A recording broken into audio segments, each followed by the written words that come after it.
कहानियाँ सिर्फ सुनी नहीं जाती, कुछ कहानियाँ अपने आप जिंदा हो जाती हैं। रात के ठीक 2:11 पर गांव के बाहर पुराने शमशान घाट के पास एक लड़का खड़ा था। आदित्य। हवा में जलते लकड़ी की गंध थी और चारों तरफ अजीब सा सन्नाटा, जैसे इस जगह ने सांस लेना भी छोड़ दिया हो। आदित्य के हाथ में एक छोटा सा डिब्बा था जिसमें लाल रंग का सूखा पाउडर भरा हुआ था। उसके दोस्त राहुल ने डरते हुए पूछा, भाई पक्का करना है ये सब? लोग कहते हैं ये जगह ठीक नहीं है। आदित्य मुस्कुराया, डरता है क्या? ये बस एक एक्सपेरिमेंट है। देखना है कि रक्त बीज वाली कहानी सच है या नहीं। राहुल की आंखों में डर साफ था, लेकिन दादी कहती थी अगर एक बूंद जमीन पर गिर जाए तो उससे कुछ और पैदा हो जाता है। आदित्य हंसा, बस कहानियां है, चल शुरू करते हैं। दोनों ने शमशान के बीचों बीच एक पुराना जला हुआ चबूतरा चुना, जहां राख अब भी गर्म लग रही थी। आदित्य ने डिब्बा खोला, उसमें से लाल पाउडर हवा में उड़ने लगा और अचानक हवा ठंडी हो गई। तूने महसूस किया? राहुल ने कांपते हुए पूछा। कुछ नहीं है, आदित्य बोला, लेकिन उसकी आवाज अब थोड़ी धीमी हो चुकी थी।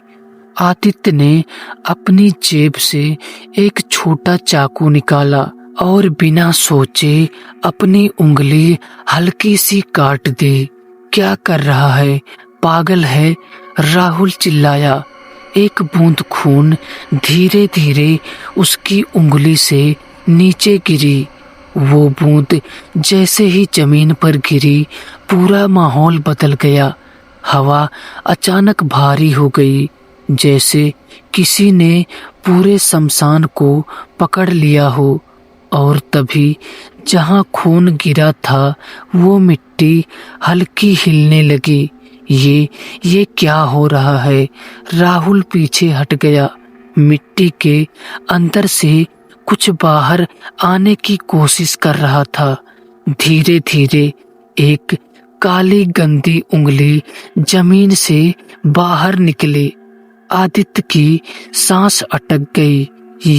ये कैसे? फिर दूसरी उंगली, फिर पूरा हाथ, और अगले ही पल वो चीज पूरी तरह बाहर आ गई।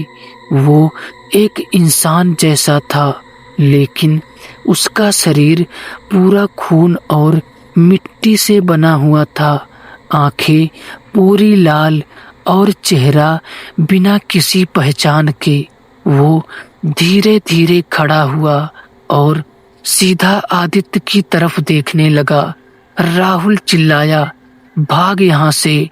लेकिन आदित्य जैसे जड़ हो गया। वो चीज मुस्कुराई और उसकी आवाज सीधे आदित्य के दिमाग में गूंजी।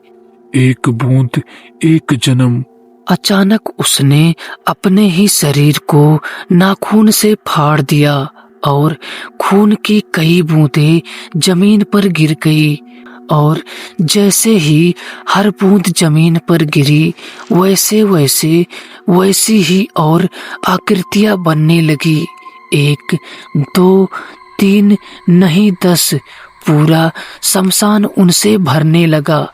हर तरफ अब वही चेहरे थे, वही लाल आंखें, वही खून से बने शरीर। राहुल चीखा, ये रुक क्यों नहीं रहे? आदित्य के होठ कांप रहे थे। ये रुकते नहीं, ये बढ़ते हैं। तभी सब एक साथ बोले, तुमने हमें जगाया है, अब हर बूंद से हम पैदा होंगे। अचानक एक आकृति आदित्य के बिल्कुल पास गई। उसने अपनी कटी हुई उंगलियों को पकड़ लिया और धीरे से दबाया। एक और खून की बूंद जमीन पर गिरी। आदित्य चीखा नहीं, लेकिन अब देर हो चुकी थी। उसके चारों तरफ सैकड़ों रक्तबीज खड़े थे और सब एक साथ आगे बढ़ने लगे। राहुल पीछे मुड़कर भागा, लेकिन पीछे से एक आवाज आई। भागकर कहाँ जाएगा? उसने मुड़कर देखा। एक रक्तबीज उसके ठीक सामने खड़ा था और तभी पूरे शमशान में एक जोरदार आवाज गूंजी। आज पहला जन्म है, अभी पूरा गांव बाकी है। रात के अंधेरे में शमशान अब शमशान नहीं रहा। वो एक जिंदा नरक बन चुका था।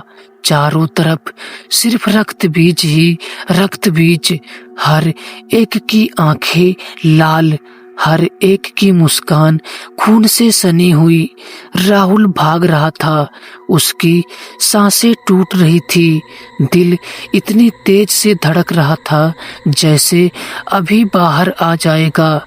मुझे यहाँ से निकलना होगा, वो खुद से बुदबुदाया। लेकिन जैसे ही वो शमशान के बाहर जाने वाले रास्ते तक पहुंचा, वो रुक गया। रास्ता गायब था।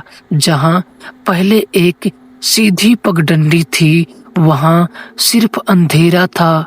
अब अंतहीन अंधेरा। ये कैसे हो सकता है? तभी पीछे से वही आवाज आई। अब कोई रास्ता नहीं है। राहुल ने धीरे धीरे पीछे मुड़कर देखा। दर्जनों रक्तबीज उसे घेर चुके थे। उधर आदित्य अब भी वहीं खड़ा था, लेकिन अब वो अकेला नहीं था। उसके चारों तरफ सैकड़ों रक्तबीज खड़े थे और वो सब उसे घूर रहे थे। एक रक्तबीज आगे बढ़ा, जो बाकी सबसे अलग था। उसका शरीर और भी गाढ़े खून से बना था, आंखें जलती हुई आग जैसी। वो धीरे धीरे आदित्य के करीब आया और बोला, तुमने हमें जन्म दिया है, अब तुम हमारे पहले वाहक बनोगे। आदित्य कांपते हुए बोला, मुझे छोड़ दो, मैंने कुछ नहीं किया। रक्तबीज हंसा।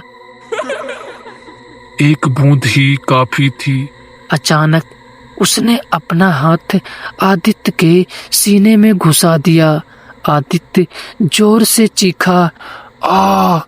लेकिन खून बहने की बजाय उसके शरीर से भी काले लाल तरल की बूंदें गिरने लगी और हर बूंद से एक नया रक्तबीज पैदा होने लगा। अब आदित्य खुद एक इंसान नहीं रहा था, वो एक स्रोत बन चुका था। राहुल ने ये सब देखा और डर के मारे जमीन पर गिर गया। नहीं, ये सपना है, ये सच नहीं हो सकता। तभी एक बूढ़ी औरत की आवाज आई, ये सपना नहीं है। राहुल ने ऊपर देखा। शमशान के कोने में एक बूढ़ी औरत खड़ी थी, सफेद बाल, आंखें में अजीब चमक। दादी, राहुल ने पहचानते हुए कहा। वो धीरे धीरे उसके पास आई। मैंने तुम्हें चेतावनी दी थी, रक्तबीज सिर्फ एक कथा नहीं है, ये एक श्राप है। राहुल रोते हुए बोला, इसे रोको दादी, प्लीज। बूढ़ी औरत ने गहरी सांस ली। इसे रोका नहीं जा सकता, बस बांधा जा सकता है। कैसे? उसने जमीन पर पड़ी राख उठाई और राहुल के हाथ में रख दी। शमशान की राख और आग, ये ही एक तरीका है। तभी सारे रक्तबीज एक साथ उनकी तरफ मुड़े और एक साथ बोले, वो हमें रोकना चाहती है। बूढ़ी औरत चिल्लाई, भाग राहुल, और आग जला। राहुल पूरी ताकत से उठा और पास पड़ी लकड़ियों में आग लगाने लगा। हाथ कांप रहे थे, लेकिन उसने किसी तरह चिंगारी जला दी। आग भड़क उठी और जैसे ही आग की रोशनी फैली, रक्तबीज पीछे हटने लगे। उनकी चीखें गूंजने लगी, नहीं, आग नहीं। राहुल ने जल्दी जल्दी राख उठाकर आग में फेंकी और फिर उस राख को चारों तरफ बिखेर दिया। धीरे धीरे रक्तबीज जलने लगे, उनके शरीर पिघलने लगे, लेकिन जैसे जैसे वो जल रहे थे वैसे वैसे और बूंदें गिर रही थी और नए रक्तबीज पैदा हो रहे थे। राहुल चीखा, ये खत्म क्यों नहीं हो रहे? तभी बूढ़ी औरत ने जोर से कहा, क्योंकि स्रोत अभी भी जिंदा है। राहुल ने मुड़कर देखा। आदित्य अब पूरी तरह बदल चुका था। उसका शरीर फट रहा था और उससे लगातार खून गिर रहा था। उसे रोकना होगा। राहुल कांपते हुए आगे बढ़ा। आदित्य ने धीरे धीरे अपना सिर उठाया। उसकी आंखें अब पूरी लाल थी और वो बोला, अब मैं नहीं हूँ। अचानक सारे रक्तबीज एक साथ उसकी तरफ बढ़े। राहुल ने आखिरी हिम्मत जुटाई, आग से एक जलती लकड़ी उठाई और पूरी ताकत से आदित्य के सीने में घुसा दी। एक भयानक चीख गूंजी, आ! और अगले ही पल सारा शमशान आग की लपटों में घिर गया। धीरे धीरे सब कुछ जलने लगा, रक्तबीज, आदित्य और वो शराब। कुछ देर बाद सब शांत हो गया। सुबह हुई, गांव वाले शमशान पहुंचे। वहां सिर्फ जली हुई जमीन थी और बीच में राहुल बेहोश पड़ा था। जब उसे होश आया, सब कुछ खत्म हो चुका था, लेकिन जैसे ही वो उठकर जाने लगा, उसकी उंगली से हल्की सी खरोंच लगी और एक बूंद खून धीरे से जमीन पर गिरी। तब राहुल जम गया और नीचे देखने लगा। वो मिट्टी फिर से हिलने लगी। तो दोस्तों, ये रहा आज का कहानी। दोस्तों, ये कहानी आपको कैसी लगी कमेंट करके जरूर बताइएगा। और अगर ये कहानी आपको अच्छी लगी तो हमारे वीडियो को लाइक और हमारे चैनल को सब्सक्राइब जरूर कर लीजिएगा। तो दोस्तों, मिलेंगे कल किसी और खौफनाक हॉरर स्टोरी के साथ। तब तक के लिए शुभ रात्रि दोस्तों।